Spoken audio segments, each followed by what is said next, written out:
కాంగ్రెస్ ఖాతాలో జిహెచ్ఎంసీ ఇప్పటికే deputy mayor పలువురు కార్పొరేట్లు కాంగ్రెస్లో చేరిక తాజాగా మేయర్ మరికొంతమంది చేరికడం జరిగింది. ఇప్పటికే డిప్యూటీ మేయర్ చేరిండు, దాంతోపాటు కాంగ్రెస్లో కొంతమంది కార్పొరేట్లు చేరిండు. మరి నిన్న మన కె కేశవరావు కూతురు హైదరాబాద్ మేయర్ గద్వాల్ విజయలక్ష్మి కూడా కాంగ్రెస్ పార్టీలో చేరడం జరిగింది. మరి రాష్ట్రంలో కాంగ్రెస్ అధికారంలోకి వచ్చిన తర్వాత తెలంగాణ రాజకీయాల్లో జోరుగా మార్పులు జరుగుతున్నాయి. ముఖ్యంగా పార్లమెంట్ ఎన్నికల నోటిఫికేషన్ వెలువడిన తర్వాత ప్రధాన రాజకీయ పార్టీలు తమ తమ వ్యూహాల్లో నిమగ్నమయ్యాయి.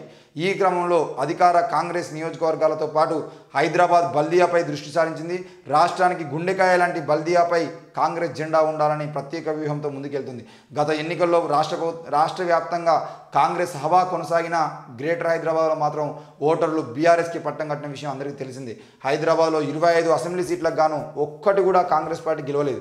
ఈ నేపథ్యంలో బల్దియాపై పూర్తి స్థాయిలో పట్టు కోసం కాంగ్రెస్ అధిష్టానం తీవ్రంగా ప్రయత్నాలు చేసింది. లోక్సభ ఎన్నికల్లో సత్తా చాటాలంటే మరింత బలం అవసరమని భావించిన కాంగ్రెస్ పెద్దలు బల్దియాలో పార్టీ మరింత బలోపేతం కోసం ప్రయత్నాలు మొదలుపెట్టారు.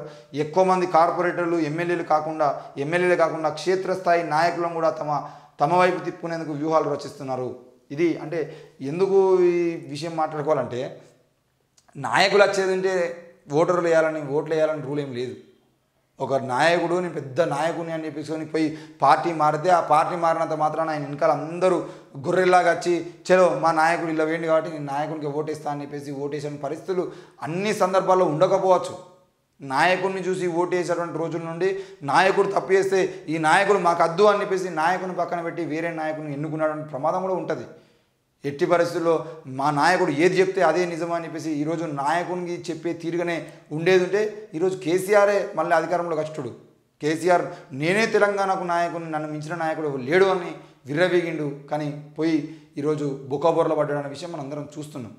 మరి అట్లాంటి క్రమంలో హైదరాబాద్ మహానగరంలో ఈరోజు చేరికలు జరుగుతున్నాయి. దానం నాగేందర్ లాంటి ఎమ్మెల్యేలు పార్టీలో చేరిన, లేదంటే మేయరు, డిప్యూటీ మేయర్, కార్పొరేట్లు వీళ్ళందరూ పార్టీలో చేరిన వాళ్ళతో పాటు ఓటర్లు కావాలి, కింది స్థాయిలో ఓటర్లు కావాలి, బూత్ లెవెల్లో ఉన్నటువంటి నాయకులు మన పార్టీలోకి రావాలనే వ్యూహంలో కాంగ్రెస్ పార్టీ ఉంది. లేకపోతే ఇవాళ గద్వాల విజయలక్ష్మి కాంగ్రెస్ పార్టీలో చేరినంత మాత్రాన ఆమె హైదరాబాద్ మేయర్ కాబట్టి హైదరాబాద్ మొత్తం చేరినట్టు కాదు. హైదరాబాద్లో 1% కూడా కాంగ్రెస్ పార్టీలో చేరినట్టు కాదు, 0.1% కూడా కాదు. కాబట్టి గద్వాల విజయలక్ష్మి పార్టీలో చేరడం కన్నా గద్వాల విజయలక్ష్మితో పాటు ఎన్ని వందల మంది కార్యకర్తలు కాంగ్రెస్ పార్టీలో చేరుతున్నారు అనేది ముఖ్యము. ఈ విషయాన్ని రేవంత్ రెడ్డి స్పష్టం చేసిండు.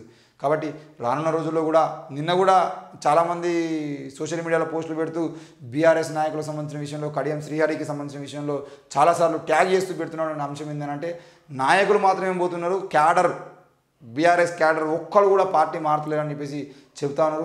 క్యాడర్ మారడం అనేది ఏ విధంగా మారుతుంది ఏంది అనేది చూసుకోవాలి. దాంతోపాటు నిజమే నాయకులు పోయినంత మాత్రాన క్యాడరు పార్టీ మారుతుందనే నమ్మకం లేదు. ఆ క్యాడరు చాలామంది ఈరోజు వాళ్ళ మీద ముద్ర వేసుకొని మేము ఈ పార్టీ అని చెప్పేసి కొట్లాడిన వాళ్ళు మళ్ళీ వేరే పార్టీలో పోతే ఇజ్జత్ పోతా అని చెప్పేసి పార్టీ మారకుండా అందులోనే ఉంటున్న పరిస్థితులు చాలా ఉన్నాయి. ఇక కేకే నివాసానికి ముఖ్యమంత్రి సీఎం, హైదరాబాద్లో బంజారాహిల్స్లో నివాసం ఉంటున్న బీఆర్ఎస్ జనరల్ సెక్రటరీ సీనియర్ నేత కె కేశవరావు ఇంటికి శనివారం ముఖ్యమంత్రి రేవంత్ రెడ్డి వెళ్లారు. ఆయనతో పాటు మంత్రి పొన్నం ప్రభాకర్, ఎంపీలు రేణుకా చౌదరి, అనిల్ కుమార్ యాదవ్, సీనియర్ నేత కె జానారెడ్డి, ఎమ్మెల్యేలు గడ్డం వినోద్, వివేక్ తదితరులు వెళ్లారు. పార్టీలో చేరే విషయంపై ఆయనతో చర్చించారని చెప్పేసి చూసిన మరి గద్వాల్ విజయలక్ష్మి చేరడం జరిగింది. వాళ్ళ తండ్రి గారు అయినటువంటి మరి కె కేశవరావు ఎప్పుడు చేరుతారు, ముహూర్తం మంచిగా ఉన్నదో లేదో చూసుకొని మళ్ళీ ఆయన కూడా చేరేటువంటి అవకాశాలు అయితే ఉన్నాయి. మరి ఎప్పుడు చేరుతారు, ముహూర్తం అనేది కన్ఫర్మ్ కాలే.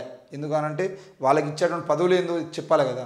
ఈరోజు బీఆర్ఎస్ పార్టీలను అయితే మరి కేసీఆర్ గారు వాళ్ళకి ఇవ్వాల్సినటువంటి సముచిత స్థానాన్ని ఇచ్చిరు. ఆ సముచిత స్థానం వాళ్ళకు నచ్చిందా లేదా అనే విషయం పక్కన పెడితే ఈరోజు మరి ఏం జరుగుతుంది ఏందని కూడా చూడాలి.